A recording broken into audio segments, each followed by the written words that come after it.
Jamie Simpson, in council with three fishing industry organizations.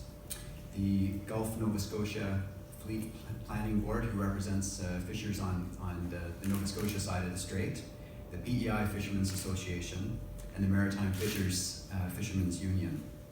And these organizations represent some 3,000 fishers working in this region and have been active participants in the environmental assessment process since Northern Pulp initially proposed this project. To start off, I'd like to note that the 30-day public comment period for this focus report is an incredibly tight time period to do an adequate review.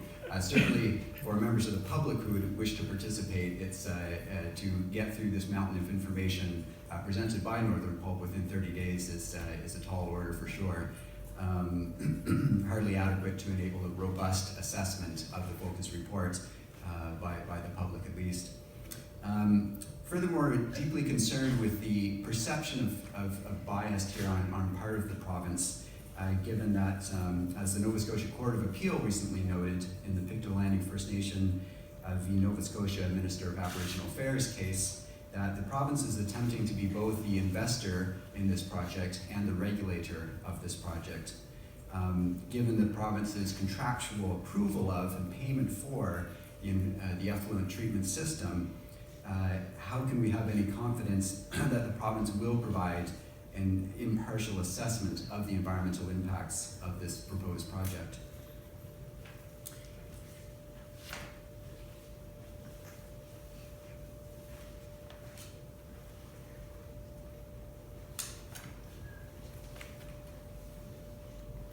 Several independent expert reviewers contributed submissions on this on Northern Pulp's focus report.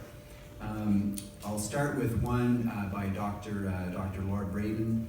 In her expert report, she noted that the treated effluent that is proposed to be coming out of Northern Pulp's mill and into the Northumberland Strait is a complex mix of chemicals, many of which are known to be toxic to a variety of aquatic life, and some of which are known to persist and accumulate in the receiving environment, that is, in the Northumberland Strait, for decades.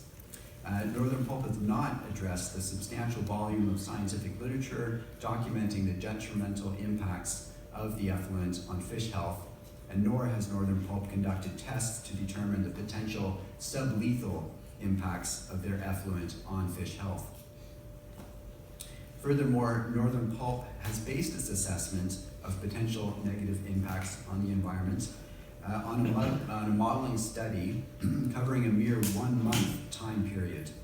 Northern Pulp's 1 month modeling exercise shows that parameters of its effluent are predicted to increase, but what are the impacts beyond 1 month?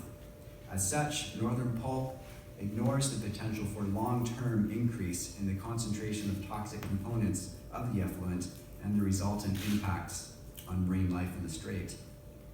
That Northern Pulp must provide a long-term accumulation model for the various parameters of the effluent before the minister could possibly reasonably conclude that there is no serious risk of harm to marine life in the strait.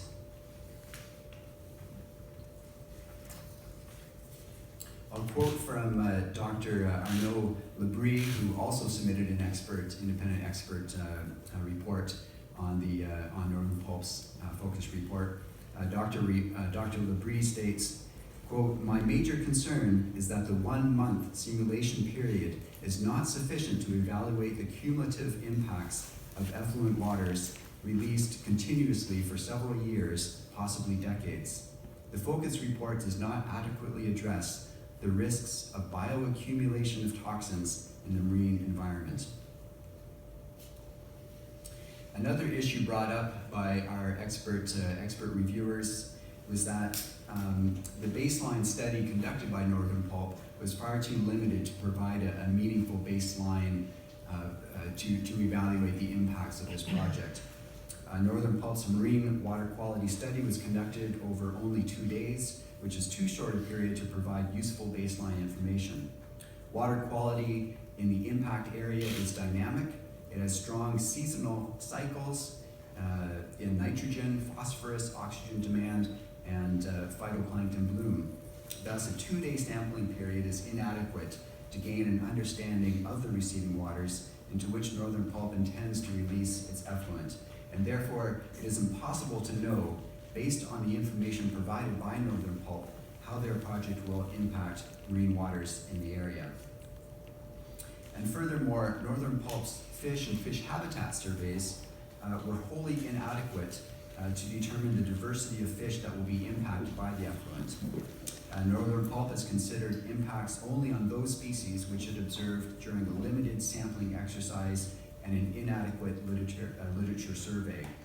Northern Pulp ignores the potential impacts of their project on species at risk known to reside in the area to be impacted by their project, including American plaice, lumpfish, porbeagle, and Atlantic sturgeon.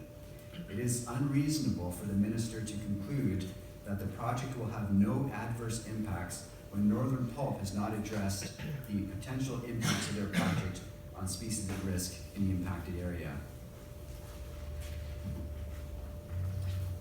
So without a proper baseline survey, it would be impossible to evaluate what impacts the effluent will have on the impacted area. In the words, again, of Dr. Arnaud Labrie from his expert report submission, the baseline surveys are insufficient to evaluate the impacts of the effluent on the marine environment in the future.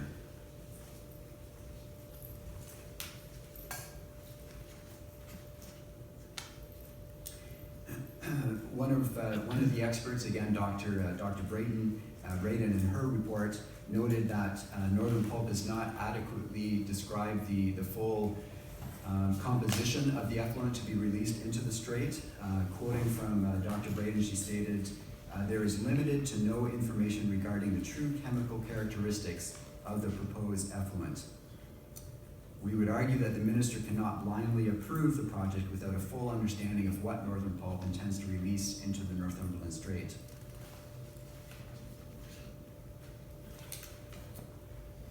So, based on these points and the others in the submission that we have made to the Nova Scotia Environment, it is clear that Northern Pulp has failed to provide a complete response to the terms of reference for the required focus report. And furthermore, that the information provided by Northern Pulp, incomplete as it is, raises concern for significant and unacceptable adverse impacts for the Northumberland Strait marine environment, local communities, and the fishing industry sector. The health of the marine environment and the region's seafood export market hangs in the balance. Thanks for